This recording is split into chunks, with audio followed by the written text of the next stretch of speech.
Pasensya ka na, ngayon lang ako nakauwi. Tinignan ko pa kasi yung sinasabi ni paring Benny na paupahan malapit sa kanila. Tapos nagkwentuhan pa kami saglit. Ano ang masasabi mo? Okay naman, may sariling kontador ng kuryente at tubig. Halos paupahan pala ang buong lugar na yon. Phase 1 yung kina paring Benny. Phase 2 naman yung bahay na tinignan ko.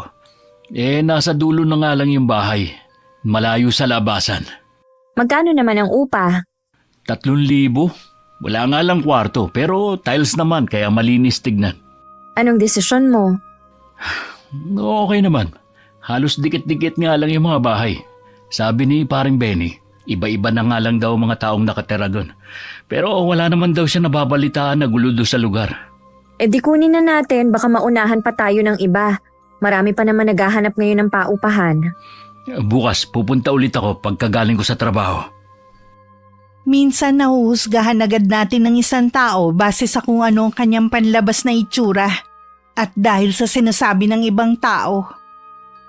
Kilalanin munang mabuti ang taong yon, baka kung sino pang nahusgahan ng masama. Siya pa pala ang bukas palad na magbibigay ng tulong sa atin. Magandang araw, Miss Gwen, at sa inyong mga tagapakinig sa araw na ito.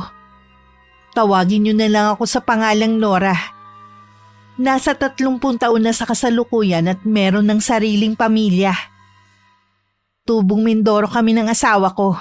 Magkaiba lang ng barangay. Ang ibabahagi kong karanasan ay nung bago pa lang kaming ikasal ng mister ko at nag-uumpisa pa lang na bumuo ng pamilya. Dahil wala pa kaming sariling bahay, nangupahan muna kami pansamantala noon. Nakailang lipat na rin kami ng inuupahan dahil sa isyu sa may-ari.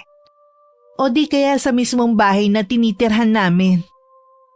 Hanggang sa isa sa tinirhan namin ay may karanasan akong hindi ko makakalimutan habang nabubuhay ako. Tama ka nga, Mond.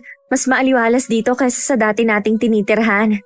Sabi ko na magugustuhan mo dito eh. Hindi ka na mahihirapang magigib dahil nandito sa loob yung gripo.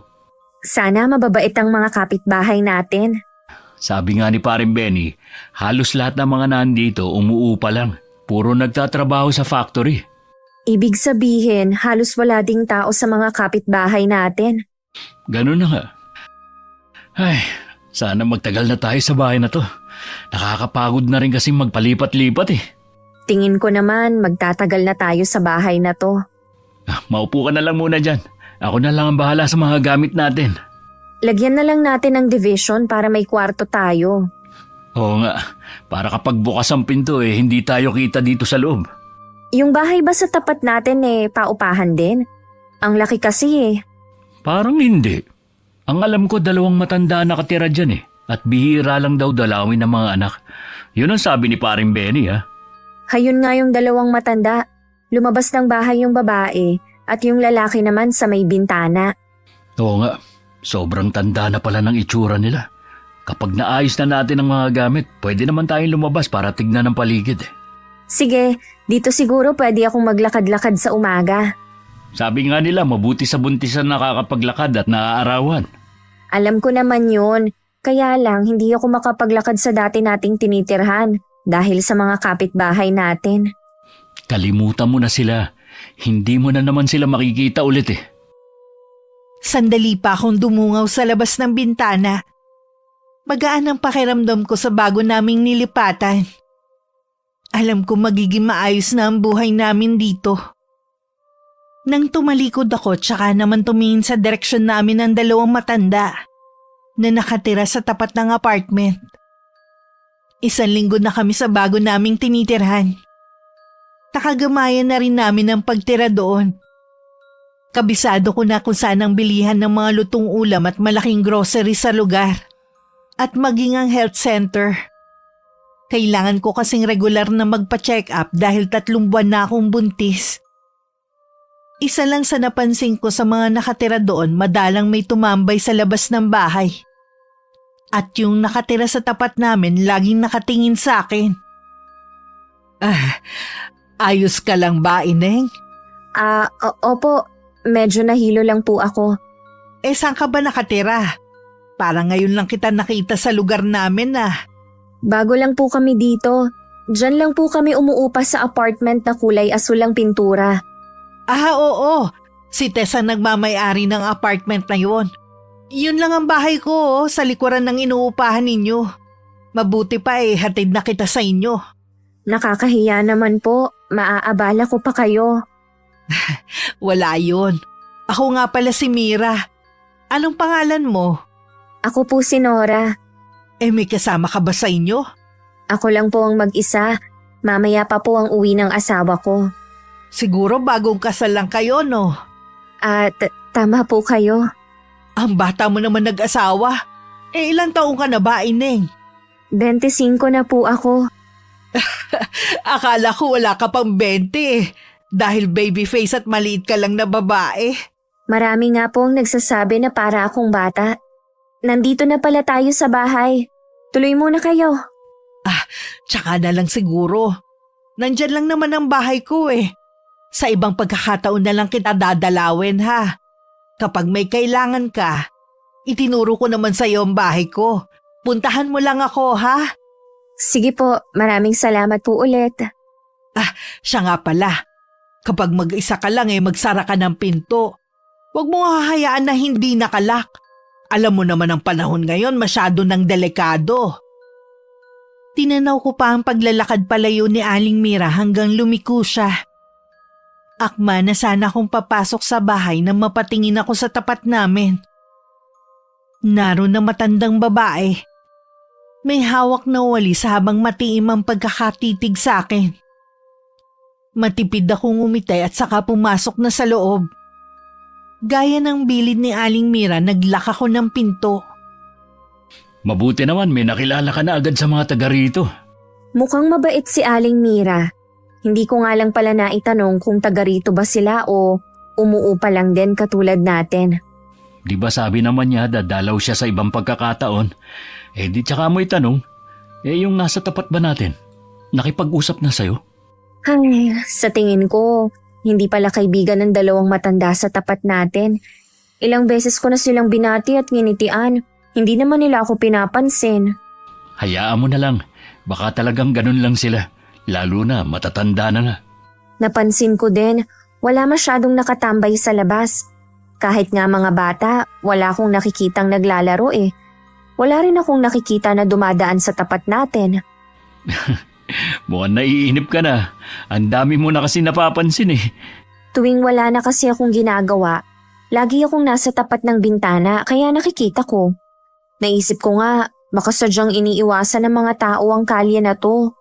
Tinatakot mo naman ang sarili mo Hindi naman. Sinasabi ko lang ang mga napapansin ko. Pero mas gusto ko na rin dito kaysa sa tinirhan natin.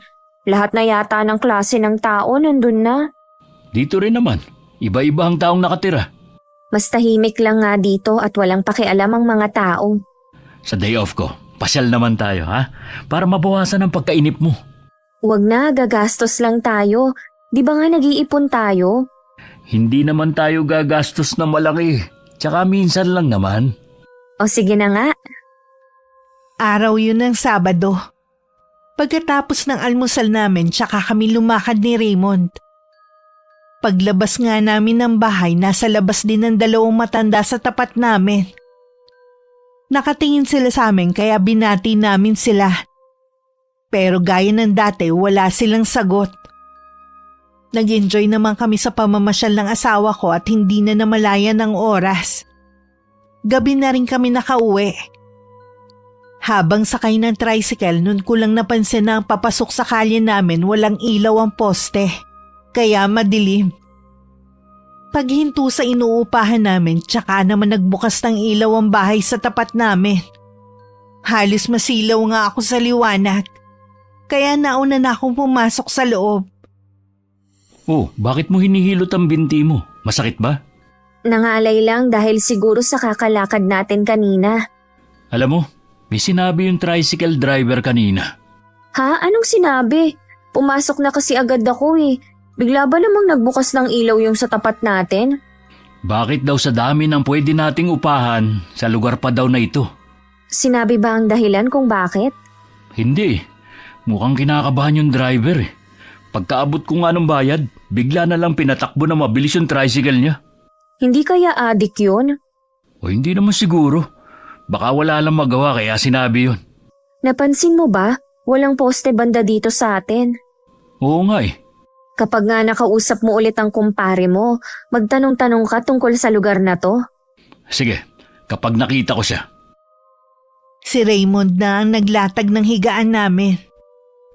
Bago ko nahiga sa tabi niya, sinilip ko pa yung bahay sa tapat namin. Nasa labas pa ang mag-asawa at parang may pinag-uusapan. Panaka-naka pa silang tumitingin sa direksyon namin. Ilang sandali pa pumasok na sila sa bahay nila at saka pinatay ang mga ilaw. Kinabukasan, pagkaalis ng asawa ko, naisip kong maglakad-lakad na muna. Nang mapadaan ako sa tapat ng bahay ni Aling Mira, nakangiting tinawag niya ako. Daan ka muna dito, Ineng, kung wala kang gagawin sa inyo. Wala naman po. Naiinip na nga rin ako sa bahay eh. Ang hirap din pala kapag walang makausap. Ay, sinabi mo pa. Kaya nga ako pagtatanim ang pinagkakaabalahan ko eh. Ang ganda naman po ng mga tanim nyo. Ako po kasi hindi nakakabuhay ng halaman. May mga ganong tao talaga. Bibigyan na rin kita para meron kang display sa harap ng inuupahan ninyo. Ang ganda naman po nito. May bulaklak na agad. Maraming salamat po, Aling Mira. Ay, walang anuman, iha. Unang kita ko pa lang sa'yo eh, magaan na ang loob ko sa'yo. Ganon din naman po ako sa inyo. Naikwento ko nga kayo sa asawa ko eh.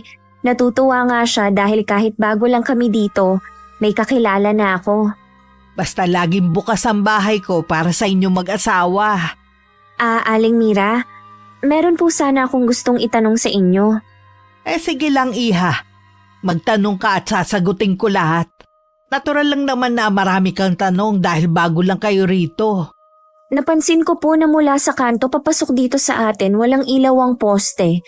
Matagal na bang wala talagang ilaw? Yan ang misteryo na hanggang ngayon pala isipan pa rin sa mga taga rito. Ano po ang ibig niyong sabihin? Eh lagi naman yung pinalalagyan ng ilaw eh. Kaya lang laging nasisira o kaya napupunde kahit bagong lagay lang. Tumatagal lang ng 1 linggo tapos sira na naman. Nung pina-check up nila sa electrician, wala namang nakitang diferensya. Kaya po ba nasabi niyong misteryo? Oo, dahil hindi nga maipaliwanag kung bakit. Meron nga din pong tricycle driver na nagsabi sa amin na bakit daw dito pa kami tumira. Hindi ko tuloy maiwasan na matakot. Lalo na buntis ako ngayon. Yan nga din ang gusto kong sabihin eh. Marami pang sinabi si Aling Mira tungkol sa lugar. 1 buwan lang ang pinakamatagal na umuupa. Gaya ng araw na ito, ang 2 pinto sa kanan namin naglilipat na. Sa pagkakaalam ko, araw lang naman ang pagitan namin sa kanila sa paglipat sa apartment na yon. Gusto ko sana magtanong pero nagmamadali na sila. At hindi man lang tumingin sa akin na nasa tapat lang ng pinto. Pagtingin ko sa bahay sa harap, naroon ng 2 matanda. Wala na tuloy tayong mga kapitbahay. Nung nandito pa nga sila, sobrang tahimik na. Lalo na siguro ngayon. May nahanap siguro sila na mas maganda kaysa dito kaya lumipat sila. Ewan ko, Raymond. May palagay ako. Merong kakaiba sa lugar na to. Bakit mo naman nasabi yan? Hindi ka ba nagtataka sa paligid natin? Kahit araw pa, wala kang taong nakikita sa labas o mga batang naglalaro. Tapos yung mga poste ng ilaw, ilang beses na daw yun pinalitan, pero lagi lang napupundi. At yung sinabi ng tricycle driver, bakit niya yun sinabi? At sigurado, may alam siya. Ano ngayon ang gusto mong mangyari? Oo, wala. Gusto ko lang maglabas ng saloobin sa'yo. Kung lilipat na naman kasi tayo, baka mahirapan na tayong makahanap ng kasing mura nitong tinitira natin. At saka baka sa paglipat-lipat lang natin maubos ang ipon natin. Tandaan mo, kailangan natin maganda sa panganganak mo. Alam ko naman yun. Hindi ko naman hihilingin sa'yo na lumipat na naman tayo. Kung natatakot ka dito, siyempre mas gugustuhin ko na rin na umalis na tayo. Normal lang siguro tong nararamdaman ko dahil sa pagbubuntis ko. Ang bilis kong maapektuhan sa mga nakikita at naririnig ko. Bago pa lang naman tayo rito. Masasanay ka rin sa katahimikan ng paligid natin. Doon kasi sa inalisan natin, umaga't gabi, maingay na yung mga kapitbahay. Oo nga, at saka nalilibang na rin naman ako dahil kay Aling Mira. Gusto ko rin makausap si Aling Mira para makapagtanong na rin. Sa day off mo puntahan natin siya sa kanila. Diyan lang naman sa likod ng bahay niya. Huwag ka sana mag-isip ng kung ano-ano, ha? Baka mamaya kasi may epekto yan sa bata. Oo nga, minsan kasi nakakalimot din ako. Manood ka na lang sa YouTube para malibang ka habang wala ako. Ganoon na nga lagi ang ginagawa ko hanggang makatulog ako Yung bandalawang matanda na kapitbahay natin, nakipag-usap na sa'yo? Hindi na, wala na rin akong balak na kausapin sila Kausapin mo pa rin kapag binati ka. Huwag na lang natin silang pag-usapan, pwede? Okay, sige. Hindi ko nalang binanggit kay Raymond ang tungkol sa mga nalaman ko sa dalawang matanda na nakatira sa tapat namin. Sinikap ko na lang na hindi pansinin ang nakakabinging katahimikan sa paligid na nagbibigay ng kakaibang aura sa tinitirhan namin. Kapag wala akong ginagawa sa amin, tumatambay ako sa bahay ni Aling Mira at pinanonood ng pagtatanim niya. Lalo talaga akong humanga sa galing ng kamay niya sa pag-aalaga ng halaman. Salamat po pala, Aling Mira. Binalaan niyo ako tungkol sa dalawang matanda sa tapat namin. Bala ko pa naman makipaglapit sa kanila. Hindi na ako nagtataka kung sila na naman ang dahilan ng pag-alis ng dalawang tenant sa katabi mong apartment. Una pa lang mabigat na ang loob ko sa kanila Hindi ko rin po gusto ang paraan ng pagtitig nila sa akin. Iwasan mo na lang sila hanggat maaari. Magkulong ka lang sa bahay niyo kung wala ka rin namang importanteng gagawin sa labas. Opo. Siya nga po pala, yung binigay niyong halaman sa akin, 2 na po ang bulaklak. Talaga? Nakakatuwa naman pala. Pangako po na aalagaan kong mabuti ang ibinigay niyo. Iha, maiba nga pala ako. Ilang buwan na ba ang pinagbubuntis mo at maliit tingnan? Magli5 buwan pa lang po ang ipinagbubuntis ko. Kaya pala ang liit ng tiyan mo. Tsaka payat ka rin kasi. Hindi ka yata nagkakakain Ang totoo po niyan, tamad akong kumain lalo na po kapag mag-isa lang ako sa bahay. Kung pwede lang sana kitang ampunin na, dito ka na lang sana sa bahay ko. Nag-aalala din kasi ko sa iyo Ayos lang naman po ako sa bahay kahit mag-isa ako. Alam ko naman kasi na anumang oras, pwede akong lumapit sa inyo. Basta wag mong kalilimutan ng sinabi ko tungkol sa dalawang matanda na yon. At kahit kailan, wag kang maniniwala sa sasabihin nila. Opo, hindi ko naman nakakalimutan ang sinabi ninyo. Inimbita ko ni Aling Mira na kumain ng tanghalian sa bahay niya. Pinaunlakan ko na rin siya dahil sa pamimilit niya. Kung sa bahay wala akong ganang kumain nang makasalo ko may edad ng babae, ginanahan akong kumain. Hindi ko alam ang pangalan ng lahat ng putahe na niluto niya. Pero masarap lahat. Pagkatapos ng masaganang tanghalian, nakaramdam naman ako ng antok. Uuwi na sana ako pero pinigilan ako ni Aling Mira. Sa papag na lang daw nila ako matulog. Dahil sa nararamdaman kong antok, pinagbigyan ko na siya. Nagising na lang ako dahil sa mga kagat ng lamok sa braso ko. Madilim na rin sa labas. Napabangon na ako at saka hinanap ang ginang pero wala ito. Alam ko nasa bahay na si Raymond, kaya nagmadali na akong umuwi. Saan ka ba nang galing? Muntik na akong pumunta kay na kapitan para magpatulong na hanapin ka. Pasensya ka na, Mond. Napahaba kasi yung tulog ko kina Aling Mira Ano? Natulog ka sa ibang bahay? Bakit kailangan pang makitulog? May sarili naman tayong bahay. Hayaan mo muna ako magpaliwanag. Kanina kasi pauwi na ako dapat. Inimbita ako ni Aling Mira na sa bahay niya kumain ng tanghalian.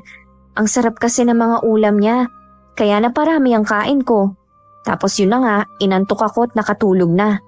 Napakahaba naman yata ng tulog mo. Alam mo ba kung anong oras na? 8:00 na ng gabi. 1 oras na kitang hinahanap. Bakit kasi hindi mo ko pinuntahan kina Aling Mira? Alam mo naman na andun lang ako pumupunta. Nanggaling na ako doon. Walang ilaw at saradong-sarado. Akala ko walang tao eh. Nagising nga ako na madilim at wala si Aling Mira eh. Nagmadali na nga rin ako na umuwi dahil naisip kita. Sa susunod nga, dalin mo lagi ang cellphone mo. Tinatawagan rin kita pero nandito pala sa bahay. Pasensya na ha kung napag-alala kita. Hindi na to mauulit. Dapat lang naman kasi na maging responsable ka. Oo na nga eh. Kanina pa nga ako humihingi ng pasensya pero ayaw mo pa rin tumigil. Nag-aalala na nga ako sa'yo. Ikaw pa naiinis dyan? Ipinaliwanag ko na ang nangyari, di ba? Di tapos na, magpahinga na lang tayo. Hindi mo man lang ba ako tatanungin kung kumain na ako? Bakit pa? Sigurado naman ako na hindi ka pa kumakain. Dahil nasanay ka na pagdating kakain na lang. Nawalan na rin ako ng ganang kumain. Ikaw na lang ang magluto kung nagugutom ka. Natigilan naman si Raymond. Hindi siguro siya makapaniwalang sasabihin ko yun sa kanya. Nang hindi na siya nagsalita, nahiga na ako at nagtalukbong. Nakakapagtaka lang na kahit maghapon na akong natulog, nakakaramdam pa rin ako ng antok. Ilang sandali pa narinig ko ang paglabas ng asawa ko. Siguro bibili na lang siya ng pagkain sa labas. Meron namang mabibilhan. Yun nga lang medyo malayo dito sa amin. Kinabukasan, hindi ko na nagisnan si Raymond. Inakala kong pumasok siya sa trabaho. Nang maalala ko na day off nga pala niya. Magandang araw po. Bumili rin po pala kayo ng pandesal. Iho, ingatan mo ang asawa mo. Baka matulad siya sa ibang babaeng buntis. Ha? Ano pong ibig niyo sabihin? Matagal na namin kayong pinagmamasdan na mag-asawa. Masasabi kong mabubuti kayong tao. Mabubuti po talaga kami dahil ganun kami pinalaki ng mga magulang namin. Basta wag mong kakalimutan ang mga sinabi ko. Huwag din kayong papalin lang sa panlabas na anyo at pakitang kabutihan. Aling Clara, sandali lang po. Raymond, kausap mo ba ang matandang yon? Anong sabi? Nakasabay ko lang sa pagbili ng pandesal, kaya binati ko na. Anong napag-usapan nyo? Ang sabi sa akin, ingatan daw kita. Siguro nalaman niya na hinahanap kita kagabi. Mula ngayon, huwag ka nang makikipag-usap sa kanya. Oh, bakit naman? Basta, para din naman sa kabutihan natin ang sinasabi ko. Nakausap mo na ba sila dati? Hindi, at wala akong balak na makipag-usap sa kanila. Wala naman silang ginagawang masama eh. Mabuti nga nakipag-usap sa akin kanina. Sumunod ka na lang, huwag mo nang sirain ang araw ko. Hanggang ngayon ba galit ka pa rin? Ang sungit mo pa rin kasi. Pasensya na, hindi lang siguro maganda ang gising ko. Baka gutom ka na rin. Hindi ka kasi naghapunan eh. Ininit ko na rin pala yung ulam kagabi at nagsaing na ako. Pwede kang mamili kung magpapandesal ka o magkakanin. Nang makapasok kami sa loob ng bahay, tsaka naman sumilip sa may bintana si Aling Clara. Makahulugan ang titig niya sa aming mag-asawa. Gumanda na rin naman ang mood ko pagkatapos ng almusal namin. Dahil wala siyang pasok ng araw na yon, hindi na muna ako nangapit bahay. Pagkatapos namin kumain, nag-iya si Raymond na pumunta sa kaibigan nitong si Benny. Hindi pa ako nakakarating sa bahay nito kaya sumama na rin ako. Doon na rin kami nananghalian. Isa lang din pala ang anak ng Mato, ninong nga nun si Raymond. Mabait ang mag-asawa, lalo na si Ira. Masarap siyang kausap at maraming kwento kaya hindi ako nainip sa kanila. Marami din siyang payo sa akin tungkol sa pagbubuntis ko. 10 taon na ang anak nila. Bakit hindi pa rin nila sundan? Mukhang maganda naman ang buhay nilang mag-asawa. Hirap na si Maring Ira na magbuntis ulit. Bago kaya nabuo ang inaanak ko, 3 beses pa munang nakuna ng kumari ko. Dapat pala 4 na ang anak nila. Ganun na nga. Ikaw ba? Ilan ang gusto mong anak? Gusto ko sana 2 para kung sakaling wala na tayo, masasandalan nila ang isa't isa. Tsaka malungkot kapag mag-isa. Alam ko yon dahil wala naman akong mga kapatid. Para sa magiging anak natin, magsusumikap ako para mabigyan sila ng magandang buhay. Gusto ko sana balang araw magkaroon tayo ng sarili nating bahay. Mahirap kasi yung habang buhay tayong mangupahan. Oo naman, kasama yan sa plano ko. Ano ba yan? Ang liwanag naman sa labas. Pumapasok sa bintana natin. Binuksan na naman siguro nung dalawang matanda yung mga ilaw nila. Para namang nananadya. Dapat siguro bumili tayo ng mas makapal na kurtina para hindi pumapasok ang liwanag galing sa ilaw nila. Mabuti pa nga. Kapag nagpa-check up ka, dumaan ka na rin sa palengke. Tama nga talaga ang sabi ni Aling Mira. Pero wisyong mag-asawang yon. Kaya siguro hindi na dinadalaw ng mga anak dahil sa ugali. Mainit na naman ang ulo mo Kanina ang saya lang natin. Naglilihi ka pa yata Malaki ang respeto ko sa mga matatanda. Pero sa mag-asawang yon, mauubos yata. Bakit ba bigla ka na lang nairita sa kanila? Ano ba sinabi ni Aling Mira sa kanila? Marami at lahat hindi magaganda. Hindi tama na maniwala ka kagad sa mga sinasabi ni Aling Mira. Hindi pa naman natin siya lubos na kilala Naniniwala ako sa kanya. Nararamdaman ko na mabuti siyang tao kesa sa mag-asawang nakatira sa tapat natin. Hindi ako makapaniwala sa sandaling panahon natin nakuha na agad ni Aling Mira ang loob mo. Sana makilala ko rin siya. Pwede naman. Minsan sumama ka sa akin sa kanila. Sige, sa susunod na day off ko. Kinabukasan pagkaalis ni Raymond, pumunta na agad ako kay na Aling Mira. Nadatnan ko siyang parang may dinaramdam. Wala kasi siyang kasigla-sigla. Hindi rin niya inaasikaso ang mga halaman niya. Basta nakaupo lang siya. May problema po ba? Wala naman, iha. Mabuti na padalaw ka sa akin ngayon. Hindi po ako nakapunta dito kahapon dahil day off ng asawa ko. Pinuntahan din namin ang kaibigan niya na taga rito din. May kaibigan pala kayo na taga rito. Anong pangalan? Baka kilala ko rin. Ang mag-asawang Benny at Ira po. Yung anak ni Tasha. Kilala ko ang mag-asawang yun. Si Benny nga pong nagrekomenda sa tinitirhan namin. Napakabait po nung mag-asawa. Si Raymond po ang kaibigan nila noon pa.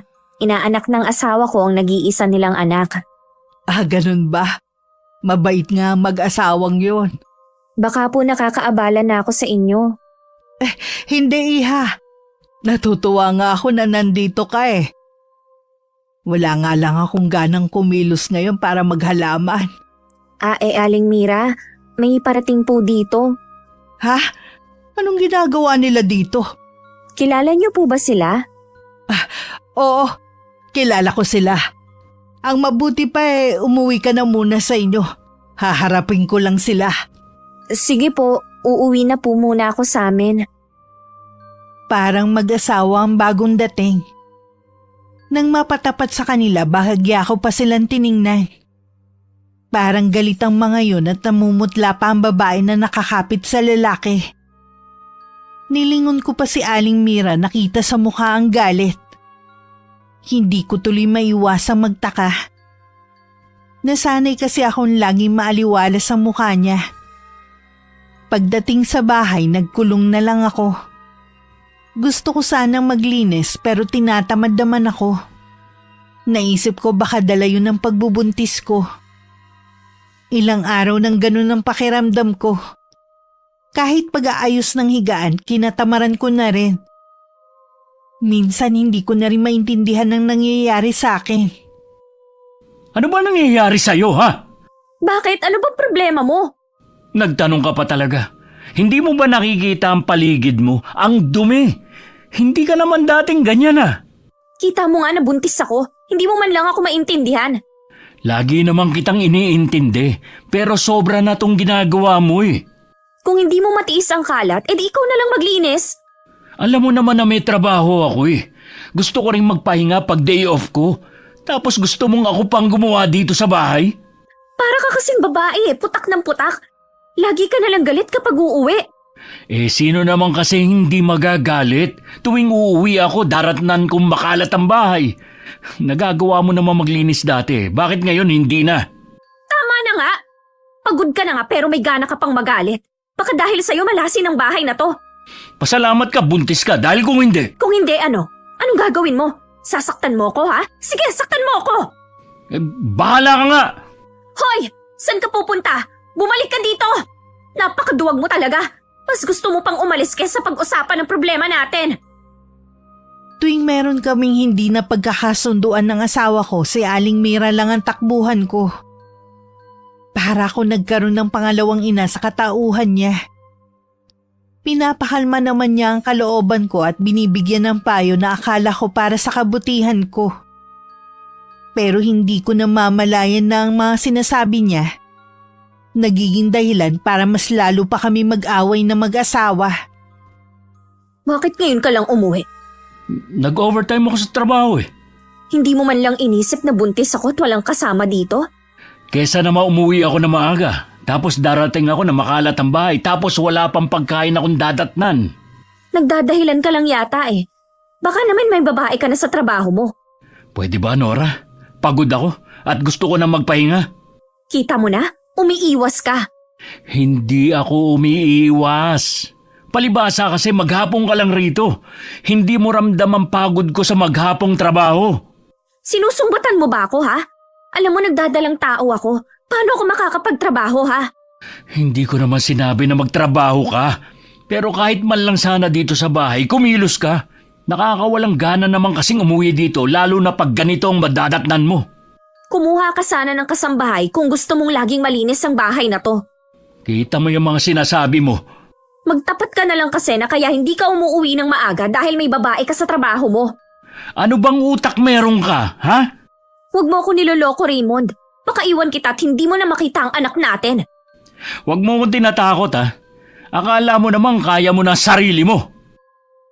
Sa gitna ng pagtatalo namin ni Raymond, bigla na naman bumukas ang ilaw sa tapat namin.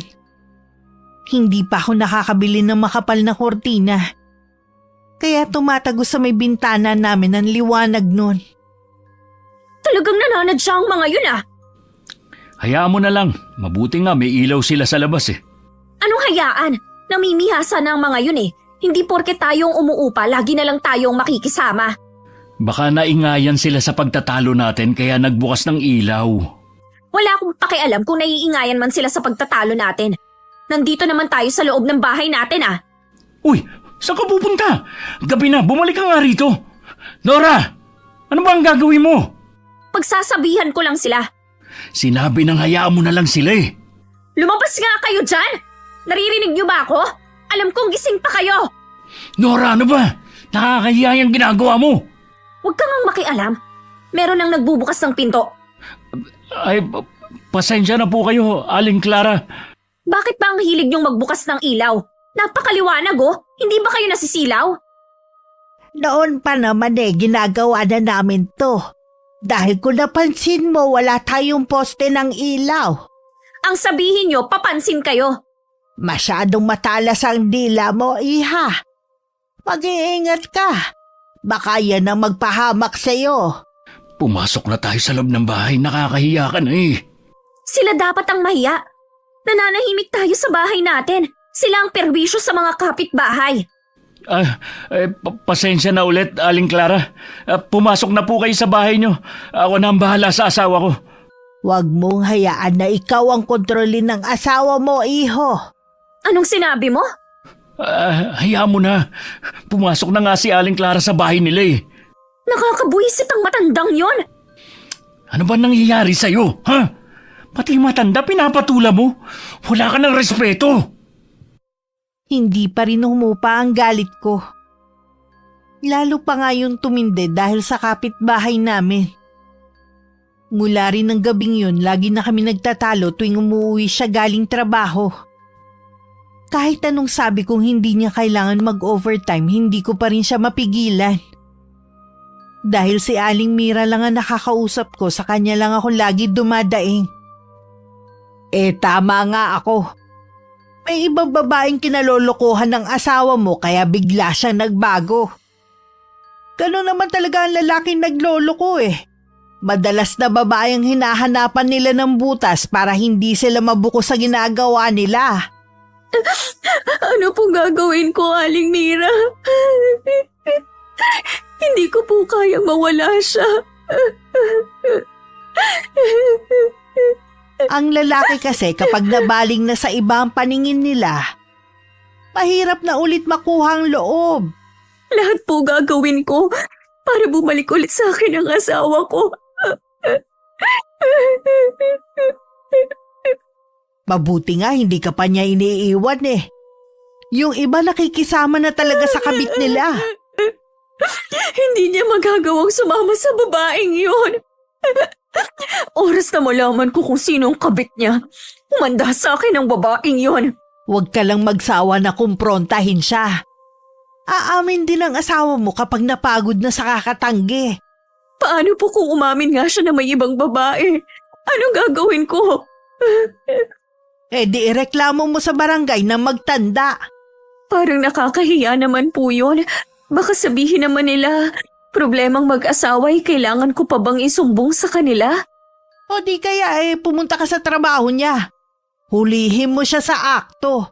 Parang mas okay po yan. Sapat nang mapahiya sila sa harap ng maraming tao. Huwag kang magpapaape dahil lang wala kang trabaho. Hindi po talaga. Salamat po sa inyo ha. Kahit papaano, gumagaan ang pakiramdam ko. Dahil may nasasabihan ako ng problema ko. Sabi ko nga sa'yo para nakitang anak. Siya nga pala. Kumusta yung dalawang matanda sa tapat nyo? Nasugod ko nga pala sila nung gabi na nag-aaway kami ni Raymond. Mag-iingat ka sa kanila. Ayoko sanang sabihin to pero palagay ko kailangan mo na rin malaman para mas lalo ka mag-iingat. Ano pa po ang alam niyo tungkol sa kanila? Usap-usapan na to noon pa man. Yung si Aling Clara daw gumagamit ng itim na karunungan. Sumagi kasi sa isip ko na baka dinadasalan niya si Raymond para lumayo sa'yo. Hindi na po nakakapagtaka. Sa itsura pa lang nila, mukha na silang mangkukulam. Huwag mong babanggitin kahit kanino ha. Kahit pa sa asawa mo tungkol sa sinabi ko sa'yo. Minsan na kasi kung pinagbantaan ng mag-asawang yun eh. Huwag po kayong mag-alala. Wala akong sinasabi sa asawa ko. Lahat ng sinasabi niyo sa akin hindi lumalabas. Salamat. Alam ko mapagkakatiwalaan ka talaga. Alam ko naman po kasi na meron talagang itinatago ang mag-asawang yun. Kahit hindi niyo pa sabihin sa akin. Huwag kang basta pupunta sa bahay nila. Baka pati yung dinadala mo dasalan din nila. May alam po ba kayong pangontra para hindi nila masaktan ang magiging anak ko? Magtatanong ako sa isa kong kakilala. Patuloy pa rin sa pag-uwi ng gabi si Raymond. Katwiran pa rin niya dahil sa overtime. Pero hindi ako naniniwala. Nang hindi na ako nakatiis, pinuntahan ko na siya sa trabaho niya. Nag-eskandalo ako at pinaiya siya sa harapan ng mga kasama niya. Kahit ganun ang ginawa ko, hindi pa rin siya umamin. Sira na ba ang ulo mo? Ha? Bakit pumunta ka sa trabaho? Dahil sa ginagawa mong panloloko, araw-araw akong nalolokas na sa pag-isip. Sinabi ko na sa'yo na wala akong babae. Sinungaling! Hindi ako naniniwala sa'yo. Alam ko na may babae ka. Bakit hindi ka pa kasi umamin? Wala nga sabi akong babae. Puro trabaho lang iniisip ko para sa inyo na magiging anak natin. Ito ngang pagbubuntis ko ang dahilan kung bakit ka nang bababae. Umamin ka na kasi! Wala akong aaminin sa'yo dahil wala naman talaga. Galing ka na sa trabaho. Wala ka naman nakita na kasama kong babae, di ba? Magaling ka lang kasing magtago. Alam mo, sawan-sawa na ako sa pagbubunga mo. Mabuti pa, umuwi ka na lang sa probinsya natin. Hayaan mo na lang ako ditong mag-isa. Para ano? Maging libre na kayo ng babae mo? Hindi ako papayag.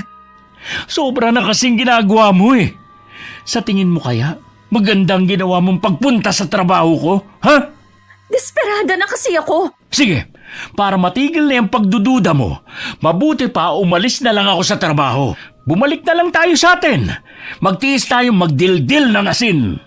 Wala ka namang darat na trabaho doon. Ano, hayaan mo na lang kami na mamatay sa gutom, ha? Ayaw mo naman palang umuwi tayo dun eh. Di tumigil ka sa panggugulo mo.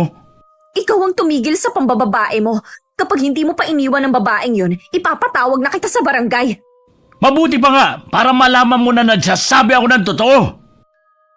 Naiiling na lang si Aling Clara na naririnig ang pagtatalo naming mag-asawa. Sa kabila ng pagbabanta ko kay Raymond, hindi ko pa rin siya napigilan sa pag-uwi ng gabi. Kahit malaki ang sahod na ibinibigay niya sa akin dahil sa overtime niya, hindi pa rin mawala-wala ang pagdududa sa akin. Kahit malaki na ang naiipon namin, parang hindi pa rin ako masaya. Mas lalo ako nalulunod sa lungkot at selos. Ang tigas talaga ng pagmumukha ng asawa mo. Sinabi niyo pa. Sinugod ko na po siya sa trabaho, pero ang galing nilang magtago ng babae niya. Natural, hindi sila magpapahuli sa'yo. Gusto ko na nga siyang ipatawag sa barangay para lang umamin siya. Mabuti pa, gawin mo na lang. Huwag kang papayag na ginagawa kang tanga ng asawa mo. Gagawin ko na po yan. Akala niya matatakot niya ako sa mga sinasabi niyang umuwi na lang kami sa probinsya namin. Siya pa talaga ang nanakot Sampulan mo na kasi para malaman niya kung sino ang dapat matakot. Tandaan mo na ikaw ang nasa tama. Aling Mira, pwede niyo ba akong samahan kay Kapitan? Oo naman.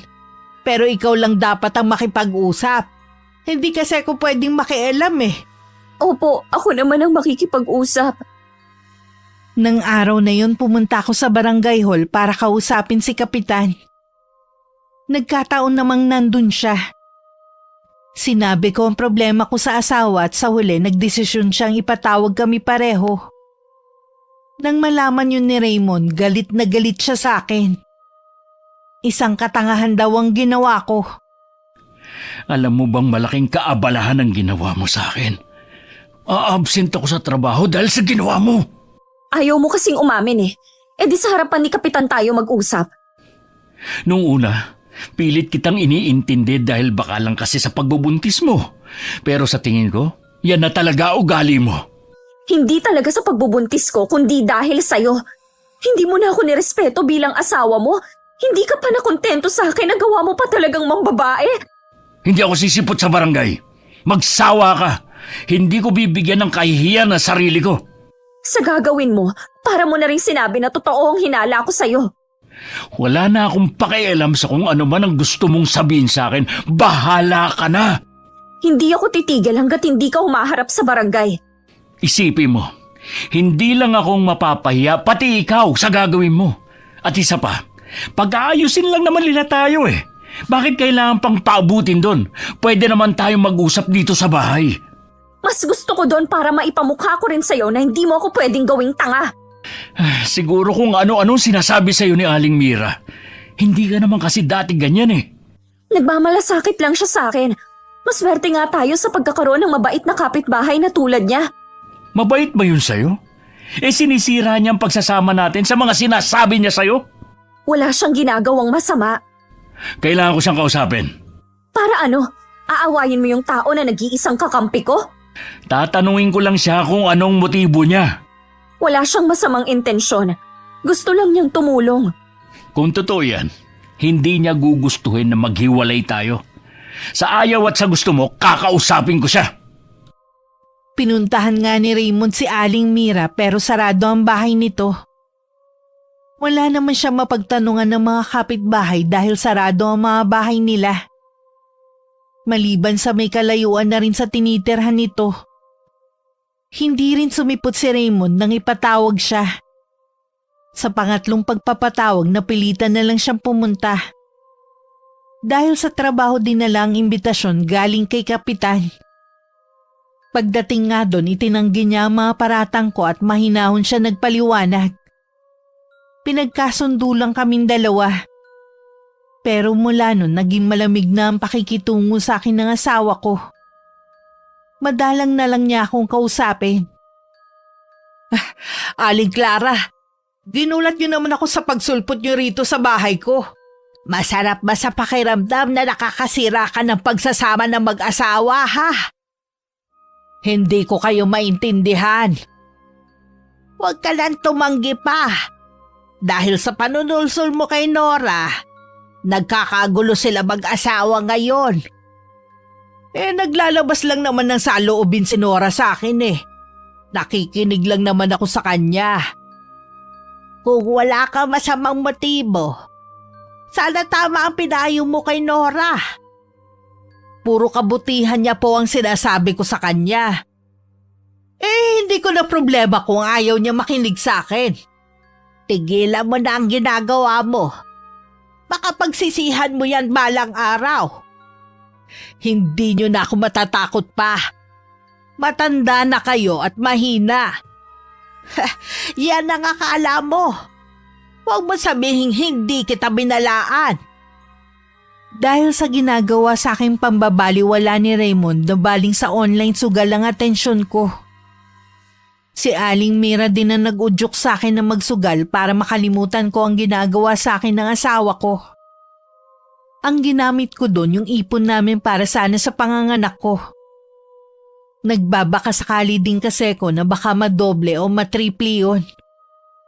Gusto ko kasing lumaki ang ipon namin para pwede na kaming bumalik sa probinsya at magnegosyo na lang. Hindi na niya kailangan pang bumalik sa trabaho. At hindi na rin sila magkikita ng babae niya. Pero hindi ko inaasahang matatalo ako ng sunod-sunod. Hanggang mapansin ko na ubos na pala ang pera namin. Naskampu yata ako, Aling Mira. Ni minsan kasi hindi pa ako nanalo eh. Naubos na ang ipon namin ni Raymond. Hindi yun scam. Talaga yatang malas ka sa sugal eh. Ano po ang gagawin ko? Sigurado na magagalit si Raymond kapag nalaman niyang naubos na ang ipon namin. Ang maipapayo ko lang sa'yo, magsugal ka ulit ng isa pang beses. Malay mo bumalik ang natalo sa'yo.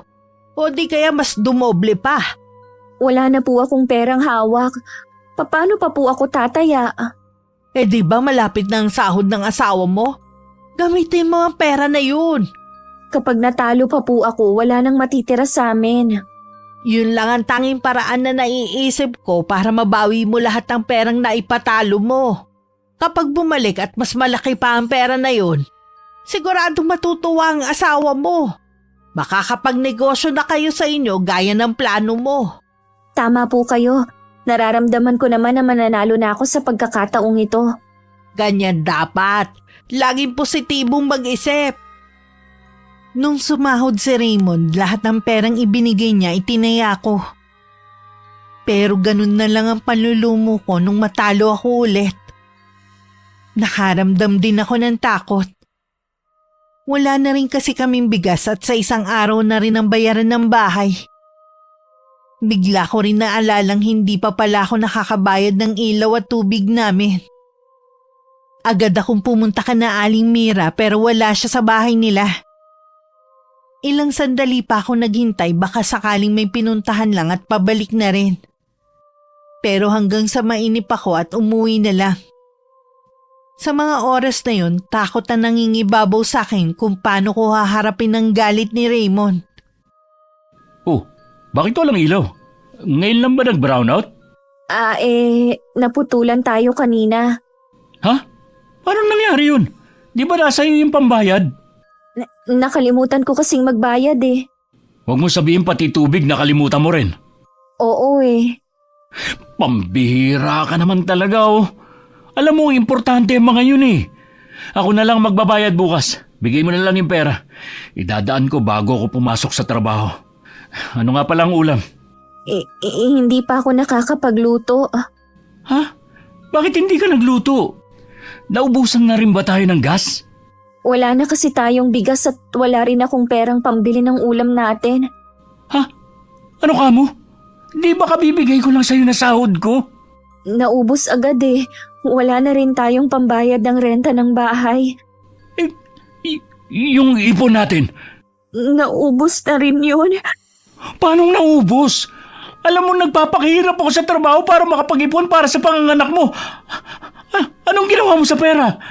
Pinansugal ko. Akala ko kasi mapapalago ko eh. Kailan ka pa natutong magsugal? Saan ka nagsusugal? Sa online. Hindi mo kasi ako pinapansin kaya doon nabaling ang atensyon ko. Hindi ko naman alam na malululong ako eh. Kasalanan ko na naman. Puro na lang ako sinisisi mo sa mga mali mong desisyon. Patawarin mo ko. Hindi ko naman sinasadya eh. May babalik pa ba ng paghingi mo ng tawad ang perang pinaghirapan ko? Ha? Hindi ka talaga nag-iisip kahit kailan. Siguro si Aling Mira na naman ang nagsulsul sa'yo na magsugal. Wala ka ba talaga sariling pag-iisip, ha? Anong gagawin natin ngayon? Matutulog ba tayong gutom? Gumagawa naman ako ng paraan. Hihiram sana ako kay Aling Mira kaya lang wala siya sa kanila. Bakit kasi mas ibang tao pang pinaniniwalaan mo kaysa sa akin na asawa mo? Tignan mo tuloy nangyari. Nagkandaletse-letse ang buhay natin. Makakabawi pa naman tayo.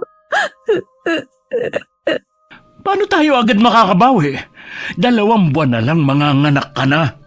Hindi mo man lang iniisip ang kalagayan mo bago mo pinatalo ang ipon natin sa sugal. Naskam nga ako. Ginusto mo talaga magsugal. Hindi ka na-scam! Natulog kaming walang laman ng tiyan. Nakahiga na ako nang maramdaman ko nagtimpla na lang ng kape si Raymond. Alam kong kumakalamang sikmura niya. Yun nga lang tinitiis niya ang gutom. Kinabukasan hindi ko siya nagisnan. Naglinis na lang ako ng bahay at plano ko rin puntahan si Aling Mira. Kung hanggang mamaya hindi pa ako makakakain baka makasama na sa pinagbubuntis ko. Saktong nakatapos na akong maglinis. Dumating naman si Raymond na may dalang bigas, delata at noodles. Saan ka kumuha ng pinambili mo niyan? Galing ako kay na paring Benny. Sinabi mo ba lahat sa kanila? Oh, dahil magtataka mo ngayon kung bakit kasasahod ko lang wala na agad akong pera. Nakakahiya naman. Baka kung anong isipin nila.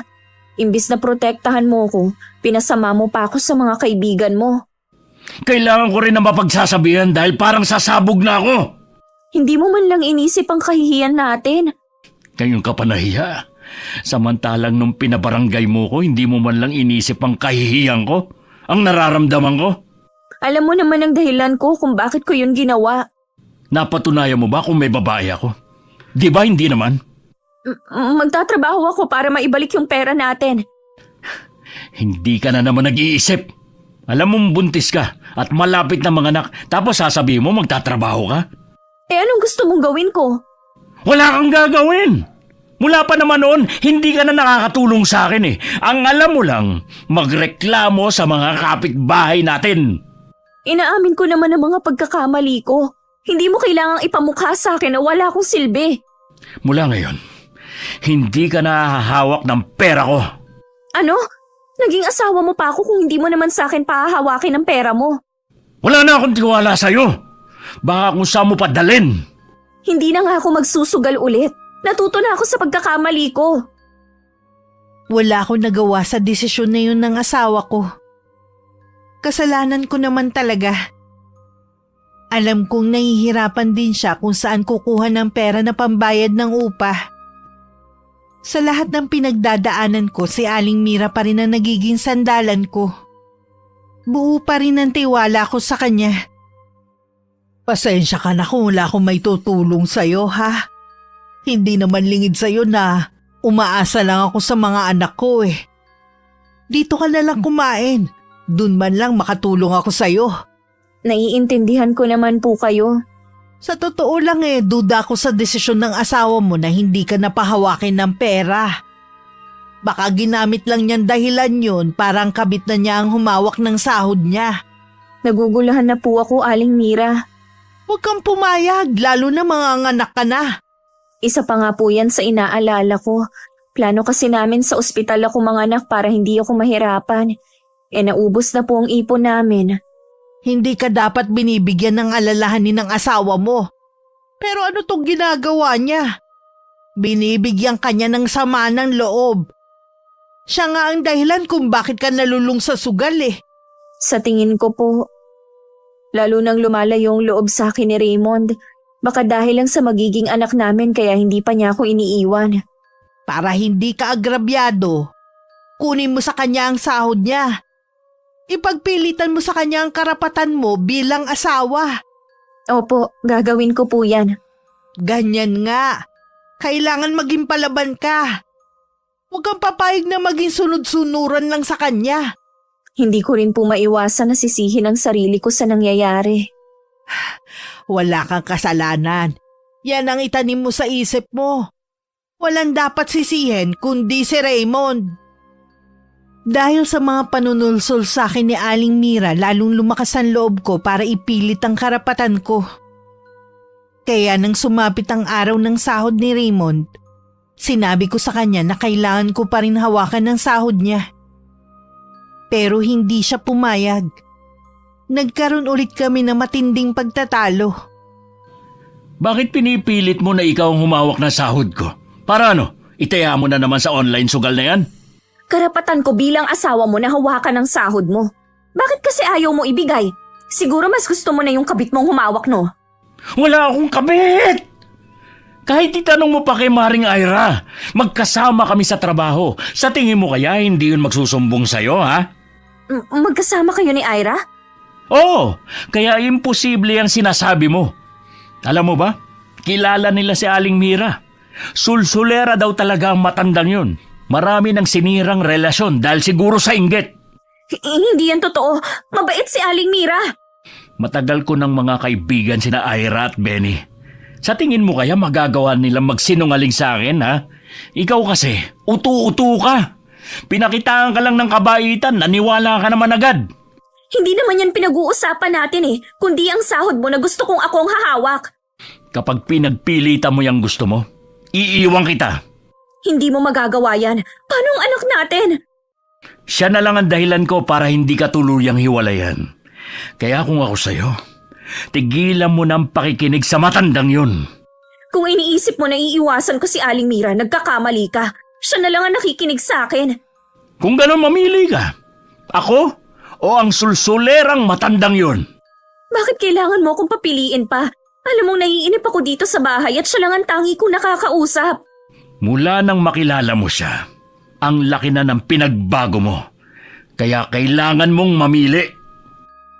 Nang hindi ako nakapagsalita, lumabas siya ng bahay. Baka pupunta siya sa kumpare niya para magpalipas ng oras. Naisip kong hindi na yata kami magkakaayos pa. Imbis na kasi magkabati kami, lalong lumalala ang alitan namin. Dahil hapon na rin naman at hindi na mainit, naglakad-lakad na lang muna ako sa tapat ng bahay namin. Napansin ko kasing namamanas na ako. Kung gusto mo magkaayos kayong mag-asawa, huwag ka makikinig sa sinasabi ng ibang tao. Nakakagulat naman po kayo. Basta-basta na lang kayong sumusulpot. Pasensya ka na kung nagulat kita. Bakit po ba kayo nakikialam sa problema naming mag-asawa? Nung hinayaan mo makapasok sa buhay niyo si Mira, hindi na naging problemang mag-asawa ang kinakaharap niyo ngayon. Nagbibigay lang po si Aling Mira ng payo sa akin. Kung totoo yan bakit lalo kayo nag-aaway ng asawa mo? Si Raymond po kasi ang problema. Ang dami niyang ginagawa na hindi ko gusto. Mabuting asawa si Raymond. Maswerte ka dahil bihira na ang ganun lalaki sa panahon ngayon. Kilala ko si Mira. Wala siyang hinangad kundi kasamaan sa kapwa niya. Huwag kang palinlang. Pasensya na po. Bigla kasing sumakit ang tiyan ko. Papasok na ako sa loob ng bahay. Sandali lang. Kung ako sa'yo pumunta ka na sa ospital. Hindi maganda ang lagay ng dinadala mong sanggol. Hindi ako nakinig kay Aling Clara. Nahiga na lang ako baka sakaling mawala rin ng sakit. Pero nung tanghali na lalong tumitindi ang kirot. Kaya ko pa naman maglakad kaya pinuntahan ko si Aling Mira para magpasama sa ospital. Nakikita naman niyang nahihirapan na ako pero nagdahilan siya na may importanteng gagawin. Pagkatapos pumasok na siya sa loob ng bahay niya. Hindi ako makapaniwalang basta na lang niya ako iiwan. Wala akong nagawa kundi umuwi na lang. Malapit na ako sa bahay nang maramdaman kong dumidilim na ang paningin ko. Buti na lang may mga kamay na umalalay sa akin. Butil-butil na rin kasi ang pawis ko noon. Akala ko iuwi niya ako sa bahay. Nagulat na lang ako na pinasakay ako sa tricycle at inihatid sa ospital. Salamat sa Diyos, gising ka na. Si Aling Clara, siya na ang nagdala sa akin dito. Umuwi na siya kanina nang masigurong maayos na ang lagay mo. Raymond, ang anak natin. Nasa loob pa lang siya ng sinapupunan mo. Wala na siyang buhay. Patawarin mo ko. Hindi ko naingatan ang baby natin. Kasalanan ko lahat.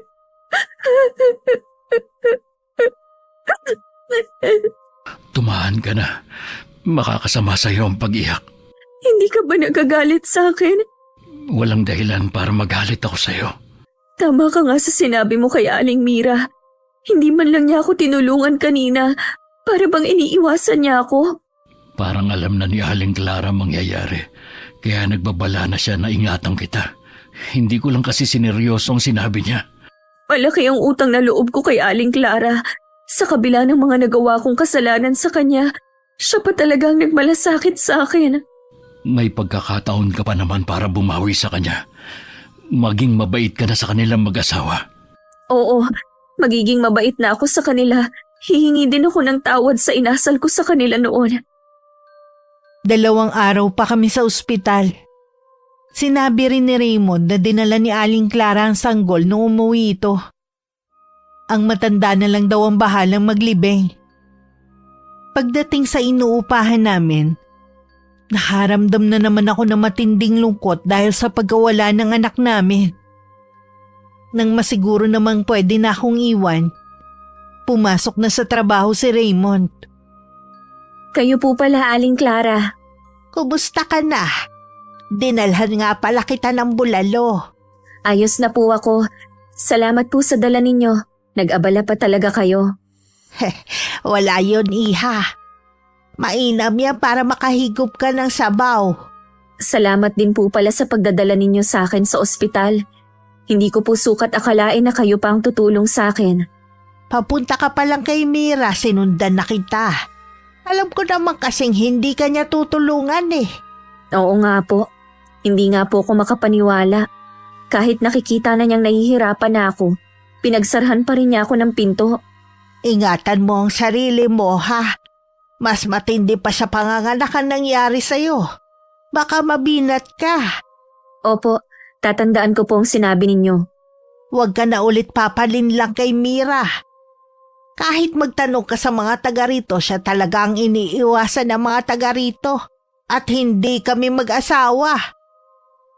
Alam ko marami siyang paninirang sinabi tungkol sa amin. Pasensya na po kayo kung nahusgahan ko na agad kayo. Ang sakit pa ng mga sinabi ko. Kalimutan mo na. Hindi naman ako nagtatanim ng galit sa kapwa ko eh. Siya nga pala. Ibalik mo na kay Mira ang halaman na ibinigay niya sa'yo. Nababalot pa rin ako ng lungkot. Pilit ko lang itinatago kay Raymond. Nagpapalakas na rin ako para makapagtrabaho. Gusto ko kasing makaipon para maibalik sa asawa ko ang perang naipatalo ko sa sugal. 2 linggo na rin ang nakakalipas nang maisipan kong puntahan si Aling Mira. Naabutan ko siyang naghahalaman. Ibinaba ko sa harapan niya mismo ang halamang ibinigay niya noon. Nora, ikaw pala. Bakit dala mo ang halaman na yan? Ibinabalik ko na po sa inyo. Sa'yo na yan. Hindi ko naman binabawi eh. Kung alam ko lang po na magdadala ng kamalasan ng halaman na yan, hindi ko na po sana tinanggap. Ano bang sinasabi mo dyan? Hindi nyo man lang ba ako kukumustahin? Kumusta ka na? Mukhang maayos na naman ang lagay mo ngayon ah. Salamat kay Aling Clara na hindi nagdalawang isip na tulungan ako at dalhin sa ospital. Alam ko nagtatampo ka sa akin dahil hindi kita tinulungan noon. Sana naman maintindihan mo ko. Masama din kasi ang pakiramdam ko ng araw na yun eh. Kilala ko na po kayo. Inalam ko na sa mga taga rito ang tunay niyong ugali. Kahit na wala ang anak namin ni Raymond, salamat na rin at nakilala ko na kung anong tunay niyong kulay. Nagkakamali ka. Hindi mo pa ako lubusang kilala. Hindi niyo na po ako mapapaniwala sa pagkukunwari niyong kabaitan. Tandaan mo, Nora. Ilang beses din kitang pinatuloy sa bahay ko at pinaghandaan ng makakain. Sana tumanaw ka rin ng utang na loob. Muntik nyo na rin sirain ang pagsasama naming mag-asawa. Hindi ko nakasalanan kung madali kang mapaniwala sa mga sinasabi ko. Nagpapasalamat na rin po ako sa inyo dahil hindi nakakainip ang pagtira namin dito sa lugar na to. Siguro aalis na rin kayo gaya ng iba. Wala po kaming balak na umalis ng asawa ko, gaya ng mga ginawa nyo ng masama. Bukas pa rin naman ang bahay ko kung gusto mong bumalik at makipagkwentuhan. Huwag na po kayong umasa. Nawala ng mabait na aura nito. O baka ako lang ang nakakakita dahil yun ang gusto niyang paniwalaan ko. Bigla ko tuloy naalala ang mag-asawa noon. Naisip ko baka isa rin sa muntikan ng masira ng babae. Nang sumunod na araw, naging tahimik naman ang buhay namin ni Raymond. Hindi naman pala nakakainip sa loob ng bahay kaya hindi ko kailangan mangapit bahay pa. Hiring ba sa inyo? Gusto mo na bang magtrabaho? Oo sana, gusto ko rin kasing makatulong sa'yo para mas mabilis tayong makaipon. Baka kasi hindi mo kayanin. Maghintay ka pa kahit ilang buwan. Hindi mo kailangang magmadali. Nahihiya kasi ako sa'yo. Alam ko baon ka sa utang dahil sa akin. Obligasyon ko naman yon bilang asawa mo. Kahit na, ang dami kong kahihiyan na ibinigay sa'yo. Pinaghinalaan pa kitang may babae. Nasaktan ako sa mga ginawa mo. Pero mahal kita. Kaya matagal na kitang pinatawad. Pangako, hindi na mawawala ang tiwala ko sa'yo. Mabuti naman. At natauhan ka na. Habang naghihintay ako kung kailan ako papayagan ni Raymond na magtrabaho, sinubukan ko rin makipaglapit kay Aling Clara. Mas lalo ko napatunayan na hindi totoo ang mga paninira ni Aling Mira sa mag-asawa. Nakapasok din ako sa bahay nila. Simple lang ang ayos at kumpleto sa gamit. Napag-alaman ko rin na nasa malayo ang mga anak nila. Madalas sa Pasko lang sila dinadalaw. Namimiss ko nga rin sila at ang mga apo namin. Bakit hindi po sila dito tumira? Ang gusto kasi nila iwanan namin ang bahay na to. At sa isa naming anak na nag-aalok na doon na kami tumira. Yun naman po pala, mas masarap pa rin po kapag sama-sama ang isang pamilya. Ang totoo niyan, pumayag na kami ni Pancho. Kaya lang nag-aalangan akong umalis. Bakit naman po? Kapag umalis kami wala nang poprotekta sa inyo. Ano pong ibig niyong sabihin? Nasisiguro kong gaganti sa inyo si Mira. Kilala ko siya. Maitim ang budhi ng taong yun. Ni katiting yata nakabutihan, wala ang babaeng yun Kaya po ba nakakaalis sa mga tenant dito dahil sa inyo? Pinoprotektahan niyo din sila. Oo, iha. Pagkatapos nila mailigtas sa kapahabakan, mas pinipili na lang nila lumayo dahil sa payo ko. Dapat po siguro umalis na lang din kami ni Raymond sa lugar na to. Hindi ka basta makakalayo, iha. Nararamdaman ko may dasal na siya sa'yo nung pang nagbubuntis ka. May alam po ba si Aling Mira sa itim na karunungan? Oo, iha. Namana niya yun sa kanyang namayapang ina na ako naman na nagturo. Kilala niyo po pala ang nanay niya? Itinuring kong parang nakababatang kapatid ng kanyang ina. Hindi ko lang inaasahan na sa masamang paraan niya gagamitin ang kaalaman na ipinagkaloob ko sa kanya. At gayon din si Mira. Hindi na po kaya magbabago si Aling Mira? Hindi na, iha. Kailangan ko na siyang harapin. Kahit sa kanya lang maubos ang lakas ko. Ano po ba ang pwede kong maitulong sa inyo? Ipagdasal mo na sana matapos na ang kasamaan ni Mira.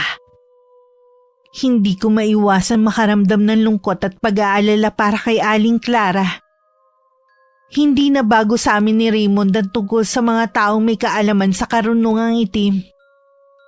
Ang ilan nga sa kanila ginagamit talaga para manira at pumatay ng tao. Kapalit ng pera. May ilan na mas piniling manatiling lihim ang kaalaman para hindi sila katakutan ng mga tao. Hindi ko akalaing mararanasan ko dito sa lugar na to ang ganitong kababalaghan. Na para sa ilan mahirap paniwalaan. Sinabi ko naman kay Raymond ang bumabagabag sa akin. Ang desisyon na naiisip niya, lisanin namin ang lugar na yun. Hindi pa daw ako pwedeng umalis, sabi ni Aling Clara. Nararamdaman daw niya na may orasyon sa akin si Aling Mira. Napakasama niya. Wala ka namang masamang ginawa sa kanya para gantihan Sadya talagang may mga taong maiitim ang budhi. Hindi mahalaga sa kanila kung may nagawa mang masama sa kanila ang isang tao. Masaya sila kapag nakakasakit ng kapwa nila. Huwag ka matakot. Hindi kita pababayaan. Alam ko naman yun. May kasalanan din ako sa nangyayari sa akin. Masyado ako nagtiwala at hindi ako nakinig sa'yo. Dito ka lang muna. May bibilin lang ako sa labas. Lingid sa akin, pinuntahan ng asawa ko si Aling Mira para kumprontahin. Naabutan naman niya itong may kaaway na 2 babae. Sa tingin niya, mag-ina ang mga yun. Pinagbibintangan nila ang matandang babae na kinulang mga asawa ng babae. Matinding batuhan din ng mga salita ang maririnig sa 2 panig. Hinintay muna ni Raymond na makaalis ang mag-ina. Pero meron pa rin naman ng mga nakikiusyoso. Pero wala na siyang pakialam sa kanila. Anong kailangan mo? Marami na po pala kayong atraso sa ibang tao. Gusto mo bang mapabilang sa kanila, ha? Kaya nga po ako nandito para pakiusapan kayo na tigilan nyo na si Nora. Nawala na kami ng anak at sobra na ang pagdurusa niya. Tama lang sa kanya na mawalan ng anak. Dahil hindi naman siya magiging mabuting ina. Ano sinabi nyo? Narinig mo ang sinabi ko. Hindi nga siya naging mabuting asawa sa iyo eh. Pero mo, hindi kanya nagawang pagkatiwalaan. Tapos na yon. Nagsisimula na kami ni Nora ng panibagong buhay. Hindi ko hahayaan na maging masaya kayong 2. Habang ako malungkot na nag-iisa. Hindi namin kasalanan kung nag-iisa lang kayo sa buhay at malungkot. Tanungin nyo muna ang sarili nyo kung bakit nga ba kayo nag-iisa ngayon sa buhay. May mga tao kasing hindi makontento sa kung ano lang ang kaya kong ibigay. Ang sabihin nyo, sa sobrang sama nyo kaya walang makatagal sa inyo. Sige, pareho kayo ng asawa mo magdurusa sa gagawin ko. Kabado man, hindi na lang pinansin ni Raymond ang pagbabanta ng matandang babae. Nang makauwi, balisa na siya at parang malalim lagi ang iniisip. Nang mga sumunod na araw, madalas kong makita si Aling Mira na umaali-aligid sa bahay namin. Kapag nakita niya akong nakasilip sa may bintana, bibigyan niya ako ng nakakatakot na titig. Ang takot na nararamdaman ko ay unti-unting napapalitan ng galit. Bumabalik kasi sa akin ang ginawa niyang panlilinlang at ang pagkawala ng anak namin ng asawa ko. May bigla rin ako naisip ng magandang gante para dito. Tinaon kong nasa trabaho si Raymond bago ko pinuntahan si Aling Clara sa kanila. Alam kong masama ang gusto kong mangyari. Pero sa tingin ko yun lang ang solusyon. Tama bang narinig ko? Gusto mong ipakulam si Vera? Tama po. Nitong nakaraang araw ko lang din po naisip na baka meron siyang inilalagay sa pagkain dahilan para makunan ako noon. Regular naman po kasi ako nagpapacheck up. Wala naman silang nakikitang diferensya sa sanggol sa sinapupunan ko. Posible rin ang sinasabi mo. Sa anak mo tumalabang sumpa na para dapat sa'yo. Gusto ko pong iganti yung nangyari sa anak ko. Kayo lang pong makakatulong sa akin. Nakikiusap po ako para niyo ng awa o. O sige, pagbibigyan kita. Tandaan mo lang, ang anumang masamang hangarin sa kapwa, may balik to sa'yo. Hindi man ngayon, pero sa mga susunod na panahon. Alam kong nakakatakot ang sinasabi ni Aling Clara sa pwedeng mangyari sa akin. Pero nabubulag ako sa galit at pagluluksa dahil sa pagkawala ng anak namin ni Raymond.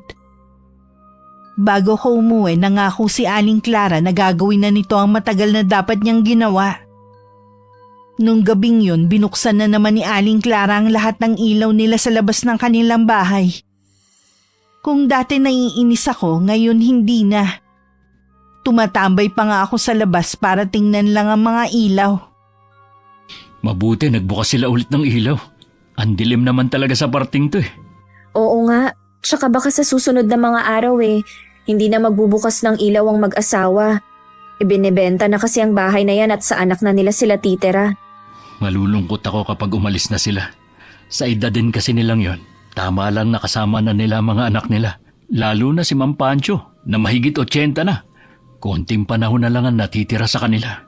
Bakit kasi ngayon lang tayo naging malapit sa kanila? Sana noon pa. Siguro ayaw din nila maging malapit sa atin. Kaya parang hindi nila tayo pinapansin noon. Alam kasi nila na aalis na rin sila sa bahay na yan. Mas naiintindihan ko na sila ngayon. Siya nga pala. Nakausap ko kanina si Ira. Baka daw gusto mong magtrabaho sa garment.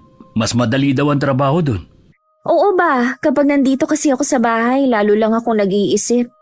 Malapit lang yun sa pinapasukan ko. Pwede kitang ihatid muna bago tumuloy sa trabaho. Pakisabi kay Ira, salamat kamo ah. Personal mo na lang siyang pasalamatan kapag nagkita kayo. Nag-aalala din kasi siya sa'yo eh. Baka daw matulad ka sa kanya noon. Ano bang nangyari sa kanya? Nung ilang beses kasi siyang nakunan, nagkaroon siya ng depression dahil lagi lang siyang nasa bahay. Pagkatapos ng gawain bahay, lagi na lang siya nag-iisip. Hindi pala maganda yun. Kaya nga nagtanong-tanong siya sa mga kakilala kung saan hiring na magaan lang ang trabaho. Ang bait nilang mag-asawa. Maswerte ka sa pagkakaroon ng mga kaibigan na tulad nila. Kaibigan mo na rin sila. Parang kapatid na ang turingan namin. Kaya ganon din sila sa'yo. Nang mga oras na yon habang nag-uusap kami ni Raymond, nagsasagawa na pala ng orasyon si Aling Clara. Hawak ang itim na libreta niya. Makailang ulit niyang binigkas ang mga salitang nakasulat sa pahina ng libro na hawak niya. Ang huling kandilang itim na nasa harapan niya, sinindihan na niya.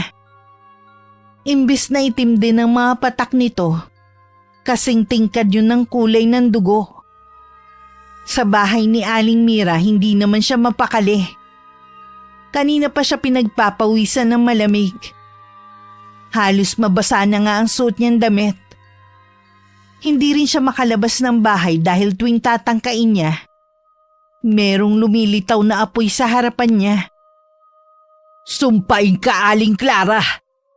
Alam kong ikaw may kagagawan nito. Masyado kitang minaliit. Malakas ka nga talaga gaya ng sinasabi ni Inay noon. Pero hindi ako papayag na ganun mo lang ako kadaling matatalo. Gagantihan kita. Kinuha rin niya ang kahon kung saan nakalagay ang mga ginagamit niya sa pangungulam. Inihanda niya yun kahit nanginginig na ang mga kamay niya. Nang handa ng lahat, kinuha din niya ang maliit na libro na bigay sa kanya noon ng ina. Lagot ka sa akin, matanda ka. Dapat kasi noon ka pa namatay.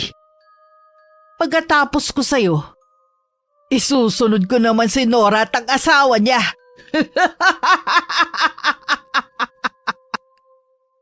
Bago ko magsimula sa bago kong trabaho, pinuntahan ko muna si Aling Clara sa kanila. Pagpasok ko, nakita ko na nakahanda na ang mga gamit nila. Nakaramdam naman ako ng lungkot dahil alam ko anumang oras aalis na silang mag-asawa. Aalis na po ba kayo? Bukas susunduin na kami ng anak kong lalaki. Sa bahay niya kami tutuloy. Bukas na rin po magsisimula ang trabaho ko. Hindi na pala tayo magkikita. Anumang oras pwede kayong pumunta sa bahay na lilipatan namin. Ibibigay ko sa iyo ang address mamaya. Mag-iingat po kayo lagi ni Mang Pancho. Sa sandaling panahon na nakilala ko kayo, napatunayan ko po kung gaano kayo kabuti. Mag-iingat rin kayo ni Raymond ha. Magtiwala ka lang sa asawa mo. Ikaw lang ang babaeng mamahalin niya habang buhay, gaya ni Pancho. Opo, hindi na po ako magdududa sa kanya dahil lang sa sulsol ng ibang tao. Huwag niyo na rin alalahanin si Mira. Hindi na niya kayo magugulo pa kahit kailan. Siya nga pala. Isuot mo tong kwintas na to. Protection yan laban sa mga iba't ibang elemento. Sa mga taong may inggit at pinagbabalakan ka ng masama. Makakatulong yan lalo na mag-uumpisa ka na sa trabaho mo. Iba-ibang tao makikilala mo doon. Maraming salamat po sa inyo, Aling Clara. Nagumpisa na akong magtrabaho noon nang makatanggap si Raymond ng masamang balita tungkol kay Aling Mira. Natagpuan daw ang wala ng buhay na katawan nito sa likod ng bahay niya. Inuuod na raw at napapaligiran ng mga bangaw. Marami ang nagsabi na bago ang araw na natagpuan nito, nakita pa nila ang babae na naglalakad na parang wala na sa sariling katinuan. Sa tabi ng bangkay nito ay ang mga ginagamit niya sa pangungulam. Dahil tingin ng mga tao kampon siya ng dyablo, hindi pinayagan ng mga kaanak nito na maipasok ang labi nito sa loob ng simbahan. Hindi rin ito nabindisyonan. Sa abandonadong sementeryo din siya inilibing kasama ang mga gamit niya sa kulam. Sabi ng mga taga rito, barang daw ang ikinamatay ni Aling Mira. Matindi daw kasi ang barang dahil gumagamit ang gumawa nito ng mga insekto. Kapag daw pumasok na sa loob ng katawan ng biktima, hindi na nito kayang takasan ang kamatayan. Sumalangit nawa ang kanyang kaluluwa. Patawarin din sana ang taong gumawa nito sa kanya. Kahit gaano pa kasama ang isang tao, walang sino man na may karapatang kitlin ang buhay ng kapwa niya. Kung hindi nawala si Aling Mira, marami pa siyang mabibiktima. Siguro nga. Sana naman bago siya nalagutan ng hininga, nabigkas pa niyang humingi ng tawad sa mga taong nagawa niya ng kasalanan. Diyos na lang ang bahala sa kanya. Si Aling Clara ang isa sa mga taong naging bahagi ng buhay namin na hindi ko makakalimutan. Marami ako natutunan sa kanya sa maiksing panahon na nakilala ko siya. Nalungkot lang ako dahil sa muli naming pagkikita nasa loob na siya ng kabaong. Ayon sa anak nito, namatay siya habang natutulog. Maaliwala sa mukha niya nang silipin ko siya sa loob ng kabaong niya. Alam ko tanggap niya ang kamatayan niya. Dati aminado kong hinuhusgahan ko agad ng isang tao batay sa pananamit at pananalita nito. Dahil kay Aling Clara mas naging malawak ang kaisipan ko na hindi lahat ng masungit at nakakatakot ang itsura sila na ang masama. Hindi rin lahat ng palangiti at palakaibigan sila na ang mababait. Madalas sila pa ang may tinatagong lihim na minsan magdadala pa sa atin sa kapahamakan. Maraming salamat Miss Gwen sa pagbasa ng aking kwento. Sana kapulutan ito ng aral ng inyong mga tagapakinig. Wakas.